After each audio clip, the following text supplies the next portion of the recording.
সেই গাছ তো থাকবে না। এই গাছ কিনলাম, এ মানে কেনা মানে হচ্ছে বাড়িতে নিয়ে গিয়ে মারা। যেমন আমি করি মাছ, ও মাছ মারে আর কি গাছ মারি। রাতটুকু কাটতে পারে না, আমার মাছ মরে একদম ভূত হয়ে যায়। অনেক সুন্দর আমাদের নার্সারিটা, তোমাদের কারো লাগলে গাছ নিতে পারো, ভীষণ সুন্দর। বাট কদিন বাঁচাতে পারবে আমি জানি না। এই গাছটা অনেক কুড়ি আছে, অনেক ফুল ফুটবে। হ্যাঁ, ওটা এত গাছ পরে নেবো। এটাই আপাতত নেওয়া যাক।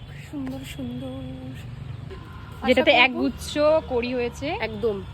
আশা করবো এটাকে মারবো না, আমি জীবিত রাখবো। দাদু আমাদের ব্লগ দেখছে ওখান থেকে দাদু দাঁড়িয়ে আমাদের দাঁড়িয়ে। ব্লগ দেখছে এবং আমি এই ব্লগটা আমার ইউটিউব চ্যানেলে ছাড়বো, আমাকে সাবস্ক্রাইব করবে সবাই।